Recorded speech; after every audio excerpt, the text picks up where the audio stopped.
Thank you for joining us. You are a part of an elite group who recognizes that Black women's health should be at the forefront of the national conversation. We are mothers, daughters, activists, entrepreneurs, entertainers, corporate warriors, and more, who help boost the economy and often drive the national conversation.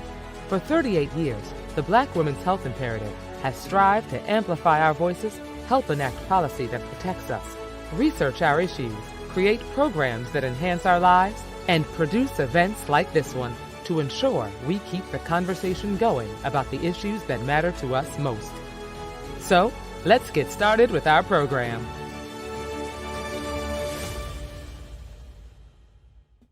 Yes, welcome to another fabulous panel brought to you by Black Women's Health Imperative.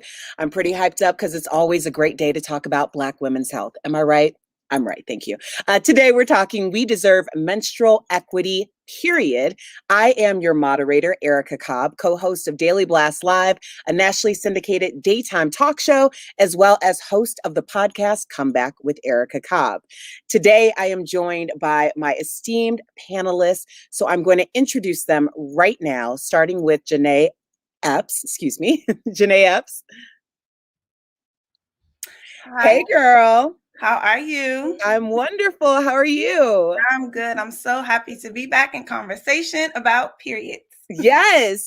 So let's just start because you are the director of both My Sister's Keeper and Positive Period. So I'm bringing you in. I'm going to introduce everyone and then we'll get to the actual discussion. So our next panelist is Dr. Sharish Chambers, who is an OBGYN and founder of the Period Doctor LLC. Hey, welcome, Doctor. Thank you for having me. Always super excited, like Nick said, to talk about periods.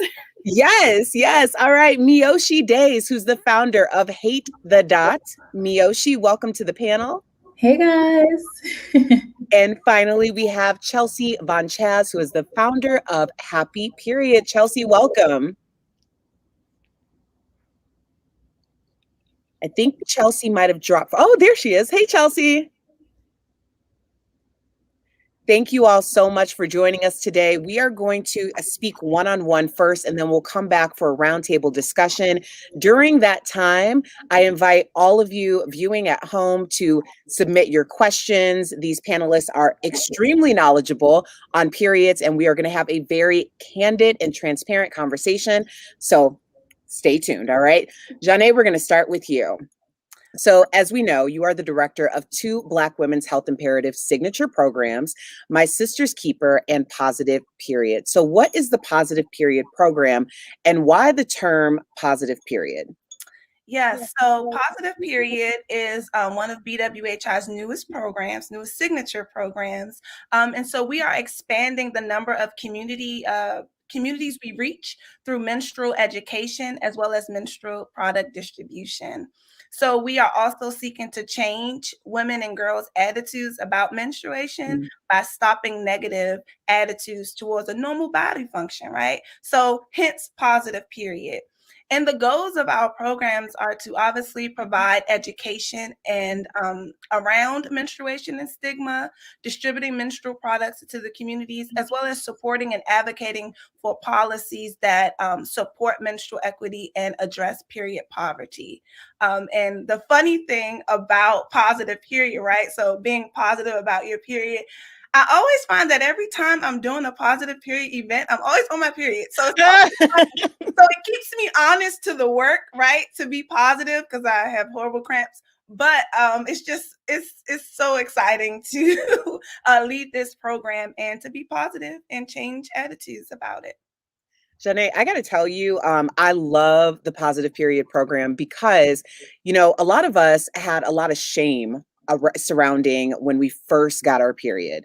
And to have this conversation even now so openly, it's like such a welcomed experience for me because it's always been something that was very much behind closed doors.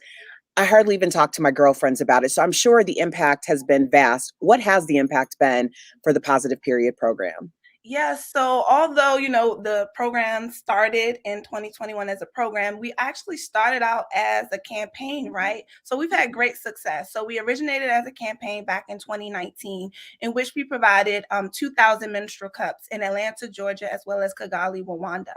Well, in 2021, we were like, well, we want to have a greater impact. So let's work with community partners to distribute. So we expanded to different communities that includes Baltimore, Maryland, Darlington, South Carolina, Montgomery, Alabama, as well as San Juan, Puerto Rico, in which we partner with them to distribute menstrual products in their communities. And this expansion has enabled us to reach 30,000 women and girls in need with menstrual products, from menstrual cups to pads, and as well as to tampons.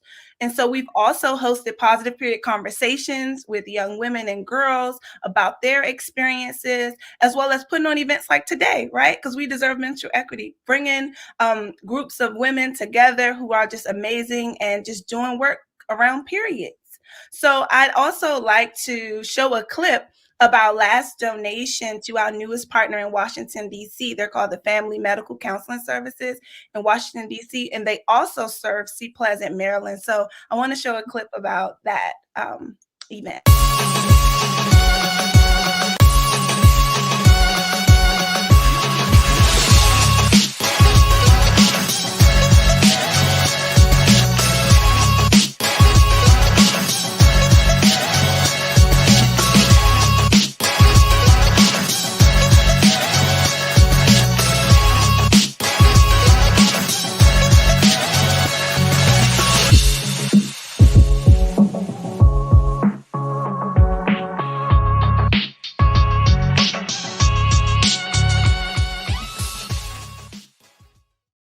Yes, Janet. First of all, I saw you doing the work. You're doing the work with the initiative, but you made that dolly look cute, girl. Okay. Yeah. I had to add something to it, but that was so amazing for us to do it. We had flash flood warnings here in Washington, D.C. So we did it in the rain because we really do believe in our work. And I also did that event on my period too. So, it's keeping me honest, and we're just so happy to have that impact to not only be able to provide those menstrual products, but then to also partner with community-based organizations that also are doing extra work to support communities in need.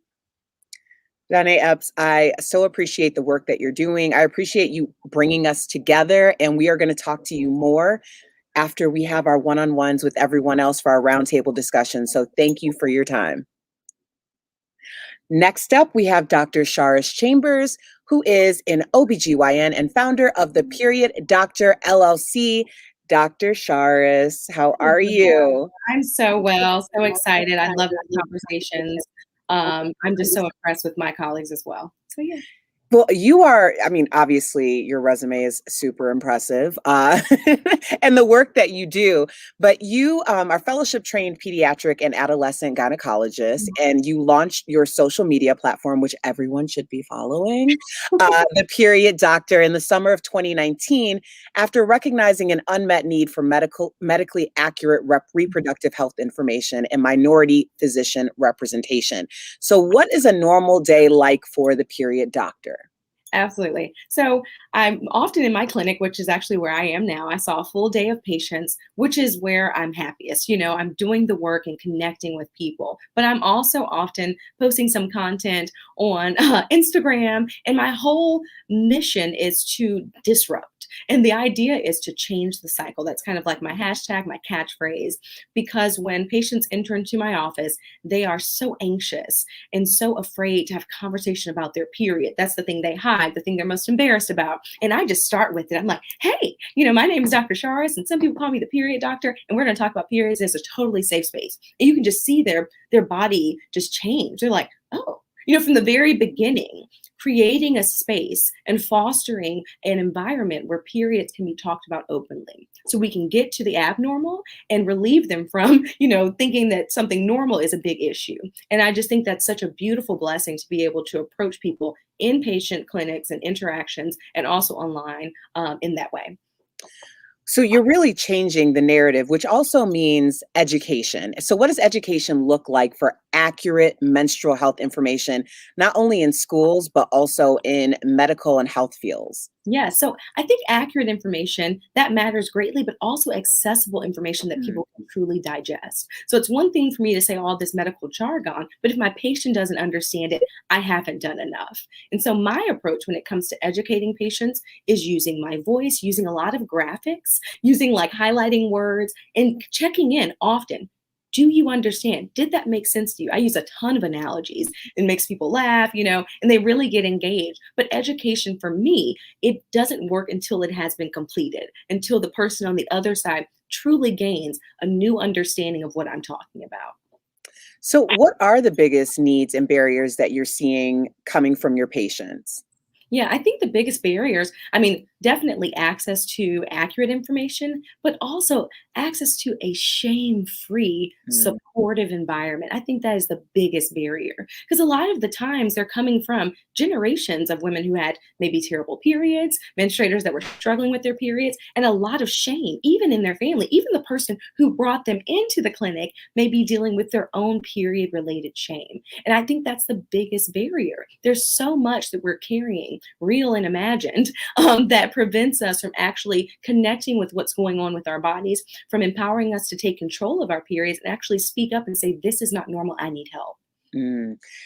As we evolve and the transparency is becoming greater, we're also being very careful to understand that representation matters. There are the demographic does not look one way. They don't identify one way. Yes. And for that reason, we're starting to use terms like menstruating people. Yes. So are you actively working to include services for queer, trans, non-binary, intersex people in your work? And if so, how does your approach or work include them? Yeah, so 100%. And I find about half of my patients identify as queer or non-gender conforming, which is fantastic. And I love that I give them the opportunity to do that. I had an 11-year-old who walked in and saw my intake paper that says, sex assigned at birth, gender identity and pronouns. And that's on my intake paperwork for everyone that comes in. Because my thought is, if you got to fill this out, you're going to learn something today.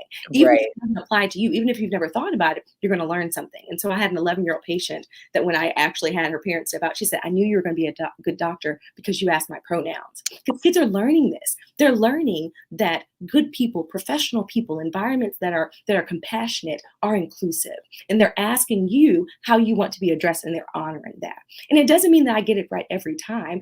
Sometimes I say women or girls, and I fix that. I say teens, menstruators, all these inclusive terms. And the vast majority of the time, people who identify as girls or women don't even notice it. But the person that does not identify will notice it and say, she included me in that statement. She included me in her paperwork. And so even just walking in and saying, my name is Dr. Chambers, my pronouns are she and her, and seeing their face light up like, oh my gosh. Or asking them, do you have, sexual encounters with males, females, or both? And just looking without any judgment, and they say both. It's a most remarkable thing because you normalize it and you create room for it. And that's how I try to incorporate it into my clinical activities. It is not hard. Anyone who says it's hard is lying. It is much harder to navigate the world as one of those people who is not represented in these spaces. That's the harder thing. Dr. Chambers, what you're talking about is so important because when we are having conversations about our health, and especially with advocacy and people who are supposed to advocate for us, it's important that they see us for who we are before we can trust that they're the appropriate person to be this vulnerable with. So I appreciate the work that you're doing, and we're going to talk more with you at the end of the show. Awesome. Thank you. Thank you. Bringing in Miyoshi Days, founder of Hate the Dot. Hey, Miyoshi. Hi. How are you? I'm doing great. I'm super excited to be here, and I love talking about menstrual equity and periods, so I'm happy. Well, we're super excited to have you today because You're not only a menstrual advocate, you're an activist and thought leader. You're also the founder of Hate the Dot. So can you tell us what inspired Hate the Dot and what is the work that you do? Yeah, so I started Hate the Dot around 6 years ago, and it was really founded on hating my period, hence the name. I knew so many girls and women and menstruators in my life who absolutely hated their period. And I used to get really bad periods. I used to throw up. I used to pass out, back pain, acne, all of it. And I really thought that it was a life sentence. I thought I was going to have to deal with these horrible symptoms for my life. And that's why I hated my period. And so it wasn't until I started doing more research that I realized that I didn't have to live a life of painful periods. But, everyone that I spoke to in my family or my circle, all they did was, give me painkillers or a hot water bottle to deal with the symptoms. I didn't have a doctor like Dr. Chambers who could partner alongside me and help me understand what was going on with my body. So Hate the Dot is really a safe space, an online community where women, girls, and menstruators can learn about their menstrual cycle, their menstrual period, their bodies, what's going on without judgment. I speak to experts throughout the world about, things that are going on with our bodies, changes that are going on and what you should expect and what's abnormal. And I really help educate them and help them be better advocates for their health and their well-being. I love that you talk about self-care ritual, but how exactly do you turn your cycle into a self-care ritual? Yeah. I think as Black women, especially, we tend to be the caretakers and the providers for all of our communities and our families. But with that, we tend to put ourselves last. And I know in the last year and a half during this pandemic, it's been a strain for a lot of people, especially Black women. And so for me, self-care is a priority. And when I speak to people about aligning their self-care to their cycle, I have to first set the baseline that self-care is not selfish. And in order to care for others and be that caretaker that you are, you have to fill yourself up before you can pour into someone else's cup. And so that's the baseline that I set. And then I educate people about what their menstrual cycle is. I think a lot of times growing up, I wasn't aware that my cycle was 4 phases. And, my hormones were doing different things throughout my phases and my energy levels were dipping. I just thought I was just going through it. Right. So, but it's actually a cycle. And so once you understand what's going on with your body, you can align self-care practices to help maximize and optimize everything that you do. So what that looks like is when you're menstruating, prioritize rest, physical, emotional, mental rest. When you're ovulating, setting healthy boundaries and things like that. Self-care does look like, scented candles or a bubble bath, but it's also those other things. And when you align that to your menstrual cycle and what's actually going on with your body, you can really do it all. Yeah, as you were speaking, I thought to myself, I've never thought about it as self-care, but I guess that I have kind of started a self-care ritual myself because I do abdominal massages, which has really helped me. And it was referred by a friend, and I can't stop now because now my periods have been so much lighter and easier to deal with. So the idea of taking time for yourself to really give back love and some grace to yourself is so important, especially during this time. So can you tell us how your work has impacted people and the community? Yeah, just to add on to the cycle syncing thing, I think it's really important to understand your cycle and your different capacities throughout each phase. And if you don't do that, you can tend to beat yourself up and say, well, I was doing all of these things. I was crushing it, answering all my emails, cooking, cleaning. And then 2 weeks later, I can barely get out of bed. I used to beat myself up about that, but now I realize that my body is going through a cycle and my capacity is different throughout each phase. And as far as what Hate the Dot has been doing, so like I said, Hate the Dot's an online community. I speak to health and wellness experts, and I have a new session up every single month on hatethedot.com. We also do physical advocacy work. So we work with different corporations and we educate them about period poverty, and we collect donations of hygiene items and we deliver it to local homeless shelters and stuff like that. We have events. We just had an event in DC. It was a Sweat and Cycles event. It was a boxing event. It was really fun. We boxed and we worked out, and we also educated people about their cycles and how to align their movement to each phase of their cycle. And so those are some of the things. We're working on a few things later this year. So I'm really, really excited about it. Aligning your movement to the cycle is something that could have saved so many of us so much embarrassment going through school. I mean, PE alone or being in sports. I mean, that's so important. I really appreciate that. Miyoshi Days, we will join you later in the program, but thank you so much. Thank you. And Chelsea Von Chaz, founder of Happy Period. Hey sis, I love your top, by the way. Really Hey, cute. I'm having a little trouble hearing you. Are you? Hello? Hey. I'm off mute. Can you hear me now? Can Yes, you hear me yes, now? I said can. the top is cute, sis. That's Oh, what I thank said. you. I was admiring your hair, so it's mutual love here, and we appreciate you being here. You are the proprietor and creator of Happy Period, a charitable Yes. organization that addresses access to menstruation products. So tell us about how you started Happy Period and what your work is. Honestly, it was after I witnessed a sister in Hollywood. I live in LA. So after I witnessed a sister in Hollywood free bleeding in public, and she was actually on her period in broad daylight and she was homeless.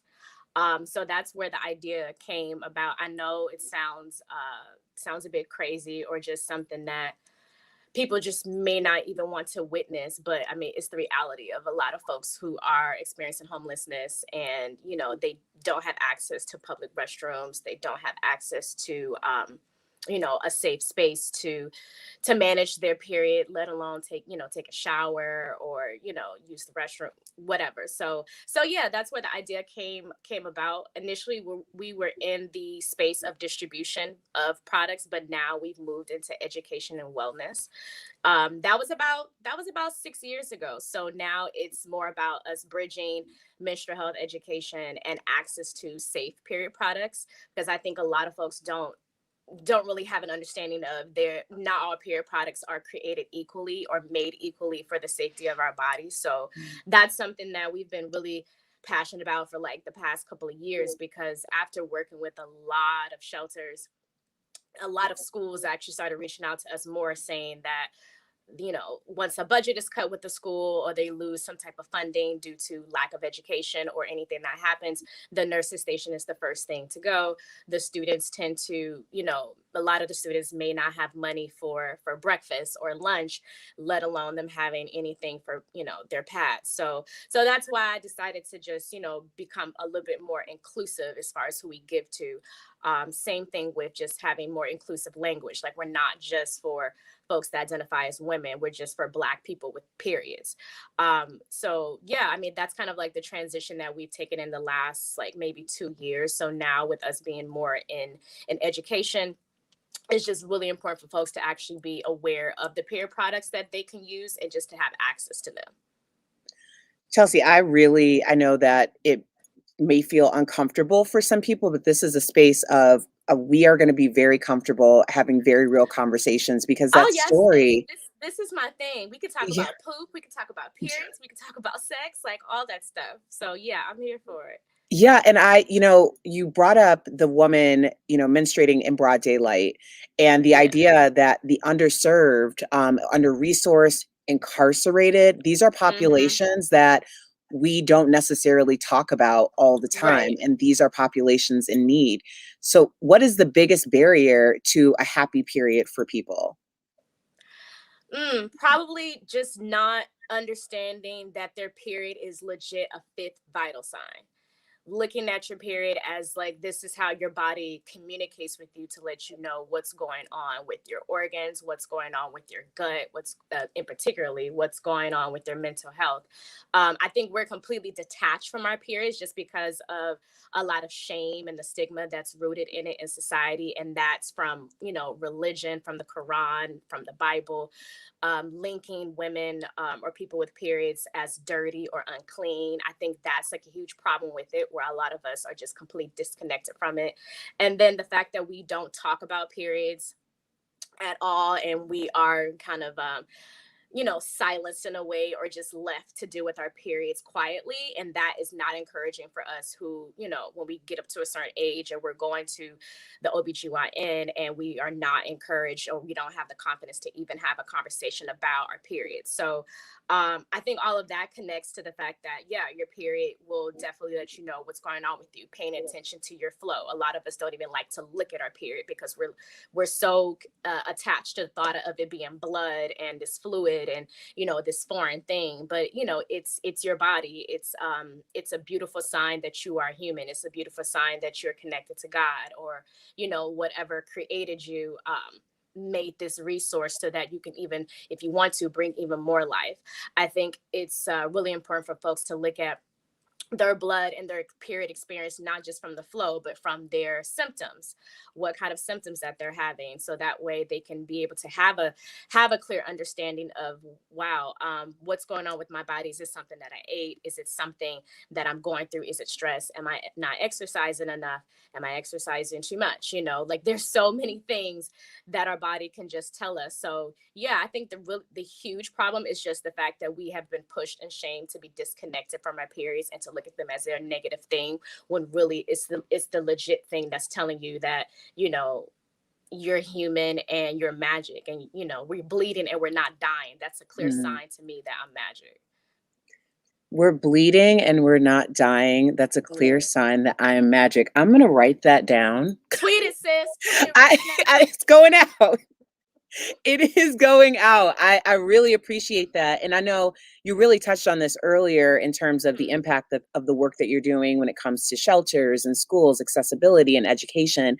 But what is something that comes to mind as the first thing that you're like, this is what the impact is aesthetically?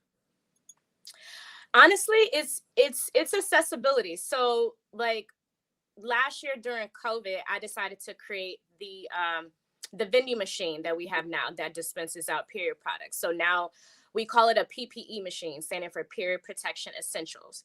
So I think the fact that, if you think about how we go into public restrooms, right? There's toilet paper, there's soap, there's water, but where are my tampons? Where are my pads? There's separate restrooms now. There's family friendly restrooms. There's more inclusive, trans inclusive, non-binary inclusive restrooms. But still, where are my pads? Where are my tampons? So I think that's the void that we're trying to fulfill. So with us doing the PPE machine, it's we're really trying to tackle the issue of inaccessibility. So putting access to period products in places, especially public places, shelters, schools, libraries, festivals, even concerts, airports. I mean, half of the human population has a period, whether they identify as a woman or not. So it really doesn't make sense for us to kind of keep falling into this cycle of low key, like silencing and the erasure of folks that bleed, So I think that's, to answer your question, I mean, in a nutshell, I think accessibility is completely the answer to the problem. Just out of curiosity for myself, these machines and they're sleek. Okay. It's a very sleek PPE. It's beautiful. So how in the future, what do you see that looking like in terms of volume, location? How are you expanding that? Yeah, so I mean, the first one that we launched it in the city of Compton with former mayor of Compton, Asia Brown. So we were blessed to have her choose for us of where it would go. So then when we launched it, we put it in a family center in Compton. And then from there, we're kind of thinking, well, I'm thinking schools, like right off the back, just going into the girls' restrooms, or mainly in gym restrooms and just the main restrooms in schools, because I think a huge issue with schools is that, I don't know about you, but we all took like that walk of shame to the nurse station because we didn't have, a pad, or a period just came on suddenly. So I'm really trying to fix that.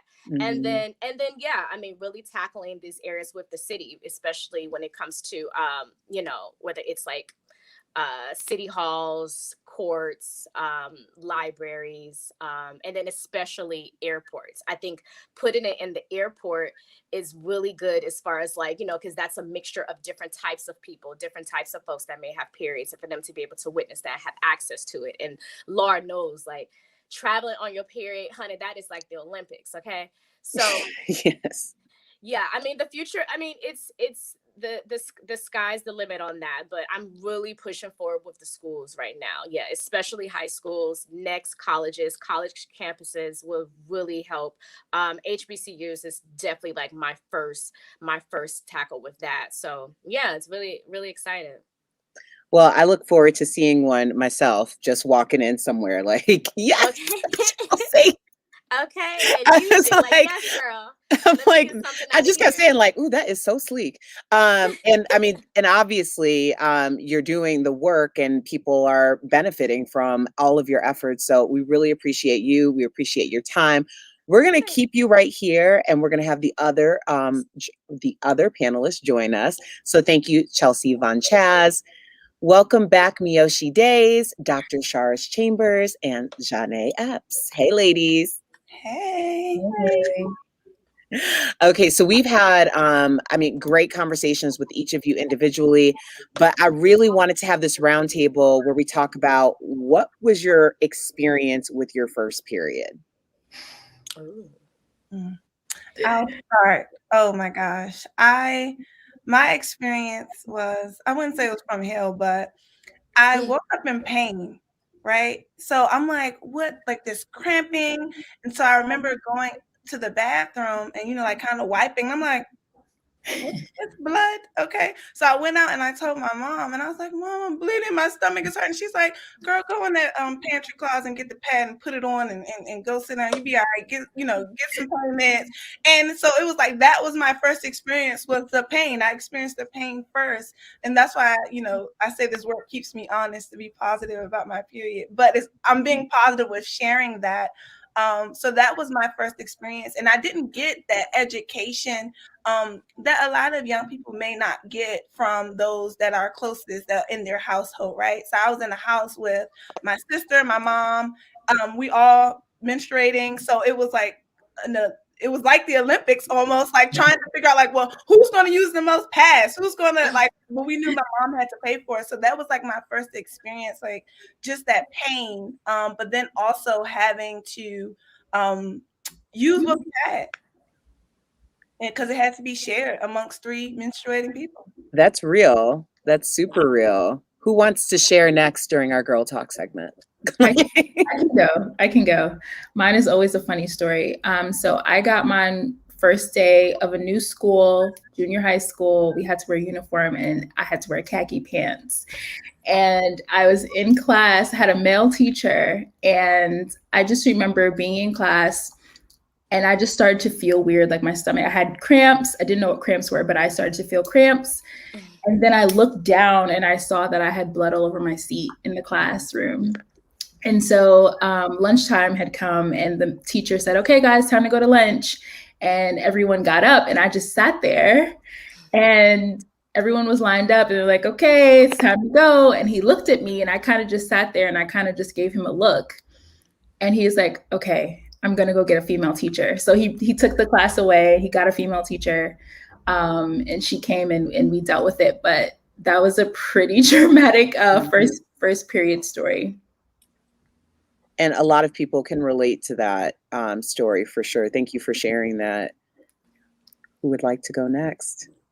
I would talk about mine. Mine wasn't so dramatic. It was during the summer, and we were literally about to go to the pool. And I went to the restroom, and I was like, something crazy is happening to me. Even though, like, there had been a health class, I remember in, like, 7th grade where my social studies teacher told us some period things, and I was shocked at some of the stuff that no one told me. Like it lasted longer. It was like, oh, it could be up to 7 days. I was like, I'm sorry, what? We on this call. They're like, oh, my time in the month. I'm thinking an hour. Okay, 2, maybe. They didn't say a week. I was like, this is ridiculous. You told me a week every month? That's a fourth of the month. I can do fractions. This is not fair. So anyway, when it finally happened to me, I just called my mom. And because we were about to go swimming, she was like, listen, we got to do a tampon. I was like, okay, because I'm going to trust her. And luckily, my mom actually used tampons. So I placed it, had a great time, went swimming, lived. And so I didn't realize how even revolutionary that moment was. Now, my mom didn't teach me a ton of stuff specific about what a period was and when to tell her any of those things. She was like, she did say, you know, you use these products and no one should know that you're on your period, which made me feel like a secret agent. Like I was like, I need to not let anyone know, you know, which is just such a strange and unnecessary burden. But that had a lot to do with what she felt was conveying an importance of hygiene and still showing up and still, you know, not making it a big deal and kind of pushing through your period. Luckily for me, I didn't have terrible debilitating periods, but I know people that did that guidance would not have been sufficient. Yeah. So that was my first experience. Yeah, That thank you doesn't for sound sharing. bad at all. Yeah, that's really cool. I think like for me, what was revolutionary because I was in the 5th grade, but my 5th grade teacher, like she was legit, Miss Jackson. She had pads in her drawers, like at her desk. So she let us know, you know, if you need anything, you can definitely go in this drawer in my desk. Don't go in my purse, but you can definitely go in this drawer in my desk to get to get a pad. And she actually I remember she had pads and liners, like kind of like decked out in this drawer. We had a little secret handshake if we wanted to raise our hand, like something like this, like, you know, if it was like during a session or during one of the lessons and we had to go to the bathroom, so instead of like completely interrupting and saying, hey, mind, go to the restroom, we could like literally just hit her with the sign and then it would be like, yes, you can go. And then she knew exactly what it was about, so it wasn't no big deal if we were out in the restroom or in the hallway longer. I'm speaking this just in case there are educators in the room because that was so beautiful, because it was like she was trusting, she was our teacher, but it was low-key like, oh, she's like our girlfriend, our auntie, mama kind of a thing, you know. So yeah, I was definitely prepared, especially like for school. I got my period maybe during the weekend, like on a Friday or a Saturday. So when I went to school Monday morning, I was like, Miss Jackson, guess what, I got my period. She was like, oh, welcome. Yes, you know, I'm gonna be going to the drawer, so Yeah. she's like, okay, well, Chelsea. So yeah, that was cool. That. I first of all, we all love Miss Jackson. Shout out to her. And secondly, She passed about 3 years ago, but yes, like she was, super huge angel. Yes. Miss Jackson was a pioneer, and I appreciate you also talking about you know, the fact that you went to her after you got your first period, because some of us forget that excitement too. Like, I'm a woman, you know, having that conversation with your friends, like, oh, well, I have my period, you know, like it was a big, you know, rite of passage. For me, you know, unfortunately, my father is very old school. He's stuck in his situation. So his biggest thing was about hygiene.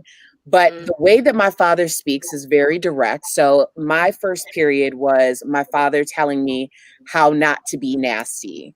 And that was very, I mean, I know that he meant well, but I'm sure a lot of people can share that sentiment where your parents or, you know, or someone that you hold in high regard is like, this is it, you know. So I felt like I was really in a situation where I could be nasty, and what did nasty mean? So I want to kind of use that story to get into the second question I have for all of you. What are some social factors that impact menstrual experiences? Yeah, education, money, having, you know, the means to actually get it and access it. I think when we think about young people, especially if the head of the household is the one that has the money, and so they'll get products that you might not like or be able to get what they afford. And sometimes they, you know, certain products we know don't give the best experience. Like, I no shade to Dollar Tree, but I'm probably not gonna buy that. But there are folks that that's all they have access to. So that's definitely a factor that because think about it. Some of us, we need the wings, right? Some of those ones that are inexpensive don't have wings. We know the shifting when you're walking. We know all of that. So it definitely adds to the stigma, right? Because you try to protect those things around you. Like, I don't want them to see it. I don't want them to see that the pad is the super and it's coming up. Like, so those are some social factors that definitely impact your menstrual experiences. Yeah, absolutely. And I would just say having someone to talk to, like having someone who gets it, who is open to having the conversation.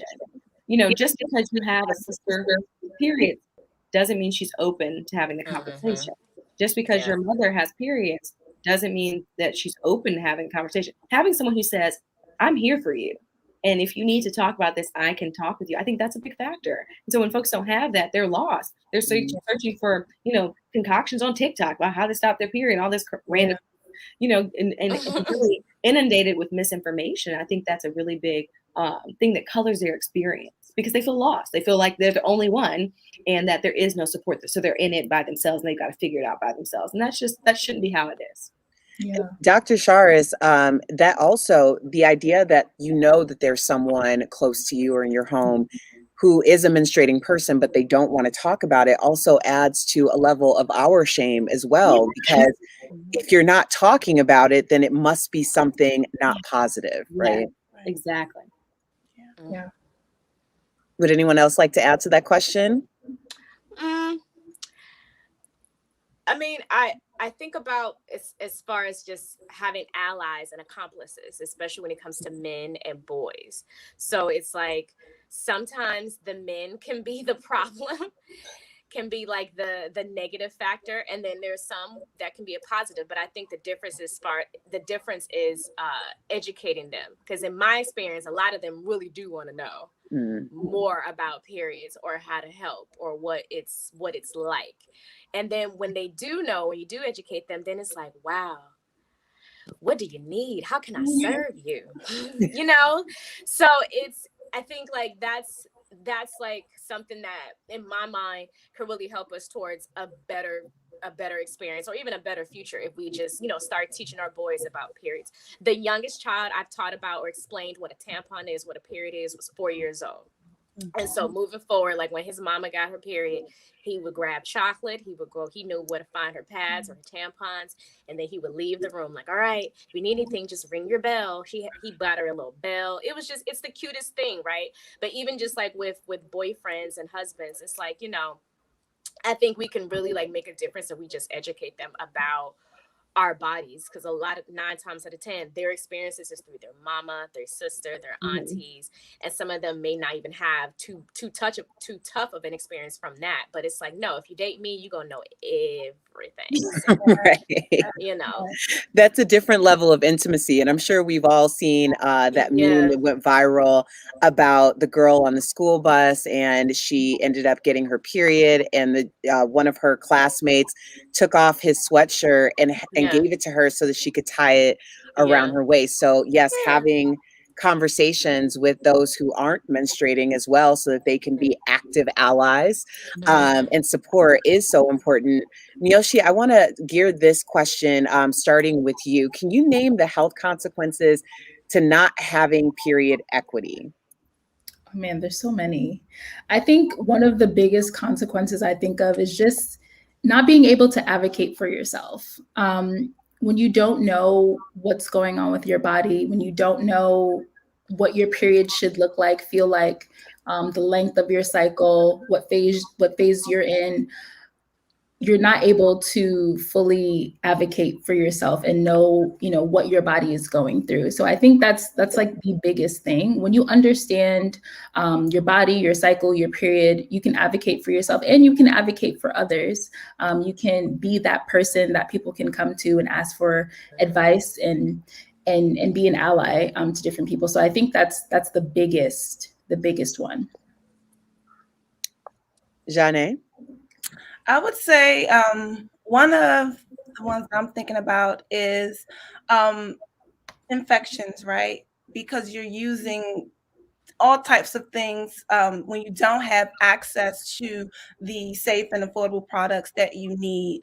And we do know that those that may be experiencing homelessness, unemployment, job loss, and things like that, they may have to take other measures if they cannot go and buy the products that they need, right?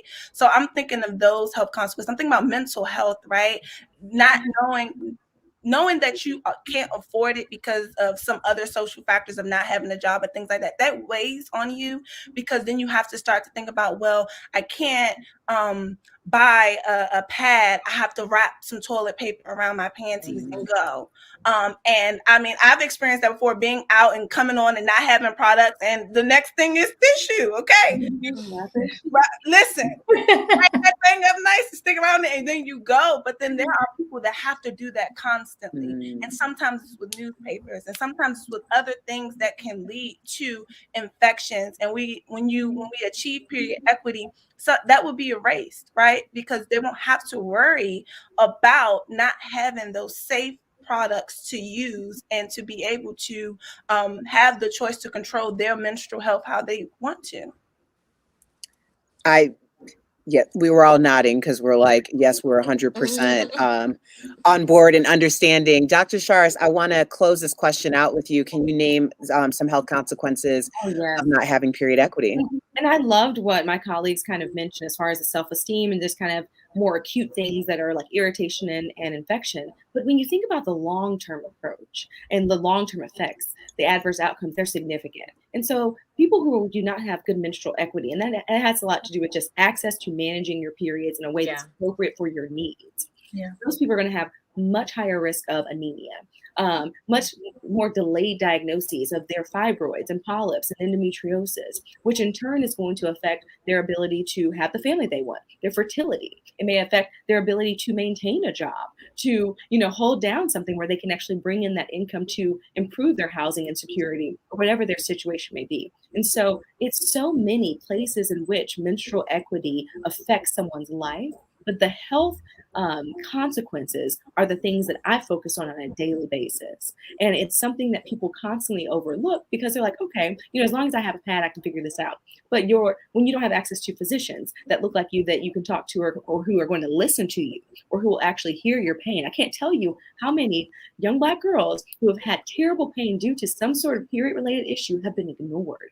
I had a 14-year-old girl who was being ignored with her pain, had a terrible Mullerian anomaly. When I met her, she was so closed off. She didn't talk at all. I did her surgery, removed that issue. She was like a new person. Wow. And so you don't even know the lives that you are kind of stunting because of the burden of these period issues and the lack of access. So it's really significant. I echo all of their sentiments, but I mean, the outcomes and issues can be huge. Wow. I mean, just the idea that was a barrier in her life, that it changed her entire personality by having it, first of all, identified, but also fixed. And that change, I mean, it's debilitating. It can be debilitating. Yeah, it certainly can. Well, I, in the interest of transparency, do a lot of deep dives when I'm moderating. So sometimes everybody's information comes together.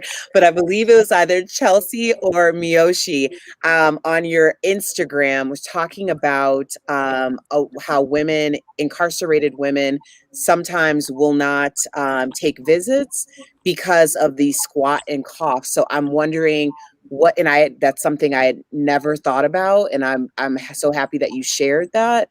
Why are periods a reproductive justice issue? Ooh. Yeah, it's crazy because I think when people think about reproductive health or reproductive justice, they only think about abortions, because abortions, it's marketed and packaged and kind of it's marketed and packaged so differently, and there's so much propaganda geared around it. And I think it's also like kind of rooted in white feminism, especially here in the States. So it's like it's a lot differently to swallow. now when we're talking about periods, again, like this is something that nobody wants to talk about and people don't really think about. So it's yeah, it kind of has a different dark cloud over it, you know what I mean? So because I mean we have a lot of issues with reproductive health. I mean we have breast cancer awareness, ovarian cancer, cervical cancer, mental health, dealing with reproductive health. And that was going to be my answer to the previous question. Like nobody really likes to connect your period to your self-esteem and self-efficacy. And people tend to look at women and girls, and people who don't identify as women and girls, look at them differently when they're on their period, and folks just want to be left alone. And then all of a sudden it's like, you're a bee, you're rude, you're mean, and it's like, it's so uncalled for and super unfortunate. So yeah, I think when it comes to periods though, like it's something that we really have to just unpackage, because even with the other work that I do with Period Equity, another organization that's geared around the tampon tax, which is essentially a tax on all of your period products, right? There's entire countries, Scotland, for example, that have completely removed their tampon tax. But unfortunately, like here in the US, we still have well over 30 states that still have a tax on all period products: pads, tampons, liners, period panties, menstrual cups. But yet, in some states, there are some non-essential items that are not taxed. Like I live in California, Viagra is not taxed. In Florida, bubblegum Pop Tarts are not taxed. For a long time in Colorado, gun permits were not taxed. So, but unfortunately, when it came to you purchasing, billions, millions of dollars a year for period products, they said, "Oh no, we cannot give this money away because women have periods, they're going to buy these products, right?" So yeah, it's really tricky. Like there's so many layers to it, because we don't think about our sisters in prison, we don't think about our sisters in shelters. We're just now thinking about students, and we're still not thinking about folks who may have the means to buy products, but we're still not making it easier for them to, manage their periods. Hence why we don't have free period products in restrooms, but yet we have toilet paper. And if toilet paper can be budgeted along with, lotion and sanitizer, PPE materials and water and soap, then you can't tell me that you can't figure out the budget for these pads and tampons. Right. Like, it just doesn't make sense. So we can pass it off to you or Miyoshi. I don't know. Because I'm like, it's so many layers to that, It's not just about abortions. It's not just about someone's right to abort a baby. Like it's such a huge attack on anybody with the womb, I feel. Miyoshi, did you want to add to that? I mean, I think Chelsea covered everything. I know. Yeah, I'm sorry. So I have to preach this all day. This is my thing. But I'm like, I'm passionate about it, but it really is infuriating, because it's like every 5 steps we take, we're pushed back 20, and it's really hard. It's really hard, it's really hard for one state to completely want to ban abortions, and yet you're over here in another state just trying to make it simple for sisters to have access to just buy pads and tampons without breaking their bank, because they are expensive. I mean, we know this, they're expensive, but no matter what you use, even if you use reusable products, that can still be expensive for use. But if you lose them, or whatever happens, and we need them until we're in our mid 50s. Like nobody thinks about that. Right. So. Well, we have about 5 minutes left, and I want to give you each a turn to have your kind of final remarks, to leave us with your wisdom, and also let us know where we can find and follow you. So I'll start with you, Janae. What are you most excited about with period work, and what's the most rewarding part about this conversation for you? And that's the question for everyone, but Janae, if you want to start. Yeah, I think I'm most excited about, expanding the Positive Period program to more communities, and meeting with more folks that are doing this work. We are definitely looking at how we can provide menstrual products to our college students. We've been able to mail some to some of them through the recent donation that we've received from P&G. So that's really great. So that way, that's something that they don't have to worry about going back to school. And so we're looking to establish period pantries on college campuses so that way they'll have the access as well as in communities. And I think the most rewarding part about this conversation is knowing that it's so many of us that are doing this work, and we will achieve period equity because we all have our hands in it. So I'm super excited about that, and that's what keeps me going. And I'm just looking forward to what the Black Women's Health Imperative will do with all of our signature programs and what we our goals to achieving that for Black women and girls. And you can follow us on social media. So on Instagram at BLK Women's Health. You can follow our MSK page at National MSK. You can also follow me at Enviable Janae on platforms as well. So those are our plugs. Thank you, Janae. Miyoshi, what are you most excited about with period work, and what's the most rewarding part about this conversation for you? Yeah, just to echo Janae, I'm just really excited that we all are in different lanes, but we all have the same mission and same end goal. And I just love having conversations like this because I'm educated myself. I've gotten educated myself in this conversation. And so just continuing to educate and empower people through all walks of life about period equity, about, you know, what's going on in the world in regards to period equity. I'm really excited for the work that I'm doing with Hate the Dot. We have some events coming up. We have some virtual events coming up, and we're really excited about addressing period poverty. We're really excited about providing a safe space for women, girls, and menstruators without judgment to learn about their bodies, to learn about their cycles and things like that.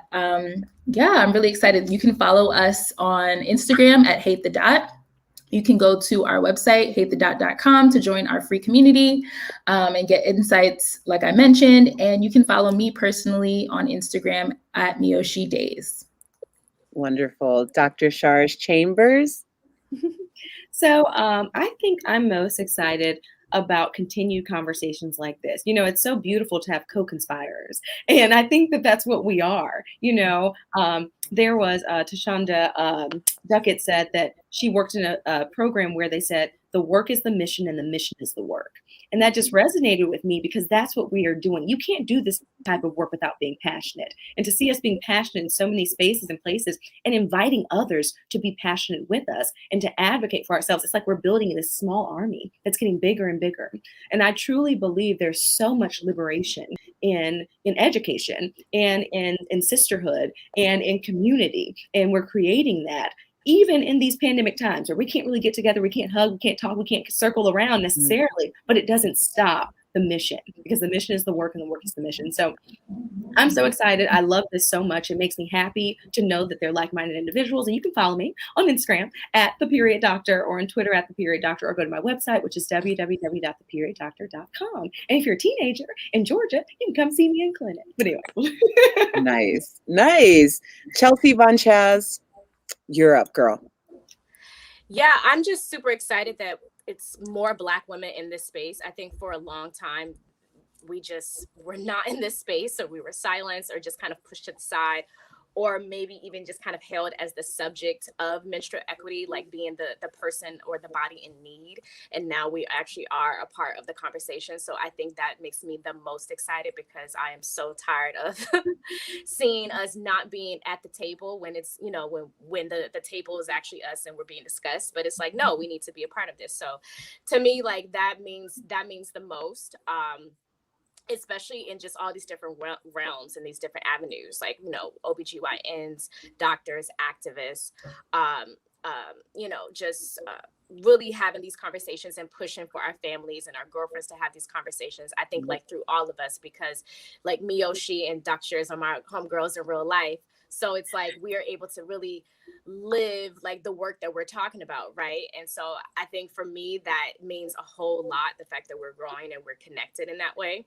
But yeah, I mean, as far as like with Happy Period, like again, we're really getting into schools now and really trying to make a difference when it comes to accessibility in public spaces. So look forward to seeing more PPE machines in the future. You can follow us at wearehappyperiod.org on Instagram. hashtag happyperiod.org. Me, Chelsea Von Chaz. I mean, I guess I should mention the cool thing. We did a whole launch of our brand, so totally different rebranding. So that's super exciting because it's been 6 years and we've just been really doing the work, and we had a really great year even despite COVID. So yeah, I love y'all. Just want to say that last. Well, I appreciate Love all the y'all. work that all of you are doing. Chelsea Von Chaz, founder of Happy Period, Miyoshi Days, founder of Hate the Dot, Dr. Shara's Chambers, OBGYN and founder of The Period Doctor, and of course, Janae Epps, director of My Sister's Keeper and Positive Period for Black Women's Health Imperative. This has been another fabulous panel. Thank you so much, ladies. So many resources shared. Thank you to everyone who has commented, because you guys were really actively a part of the conversation. I was reading some of your comments. There were some oohs, what, like I didn't know that. So really great conversation. Thank you for joining us all for We Deserve Menstrual Equity, period. I have been your moderator, Erica Cobb. Thank you for your time. Thanks,